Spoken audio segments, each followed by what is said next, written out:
সিরাজগঞ্জের উল্লাপাড়ায় আজাদ হোসেন নামের এক বিএনপি নেতার উপর হামলার অভিযোগ উঠেছে জামায়াত নেতার বিরুদ্ধে। শুক্রবার জুমার নামাজের পর উপজেলার পৌর শহরের থানার মোড় এলাকায় এই হামলার ঘটনা ঘটে।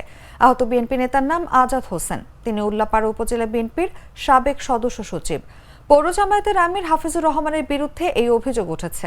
পৌর বিএনপির সাবেক আহ্বায়ক আব্দুর রাজ্জাক অভিযোগ করে বলেন, জামায়াত শিবিরের নেতারা পৌর বাস টার্মিনাল থেকে নিয়মিত টোল আদায় করেন। বৃহস্পতিবার টার্মিনালের মালিক সমিতি দখল নিয়ে সাবেক প্রেসিডেন্ট জিয়াউর রহমান, বিএনপির চেয়ারপারসন খালেদা জিয়া ও ভারপ্রাপ্ত চেয়ারম্যান তারেক রহমানের ছবি নামিয়ে ফেলা হয়। খবর পেয়ে আমরা সেখানে গিয়ে তাদের সরিয়ে দিই। এ ঘটনার জের ধরে আজ পৌর জামায়াতের আমির হাফিজুর রহমানের নেতৃত্বে বেশ কয়েকজন আজাদের ওপর অতর্কিত হামলা চালান। এ সময় আজাদকে হাতুড়ি পেটা করে তারা পালিয়ে যান। এ বিষয়ে বক্তব্য জানতে জামায়াত নেতা হাফিজুর রহমানের সঙ্গে ফোনে যোগাযোগের চেষ্টা করেও তাকে পাওয়া যায়নি।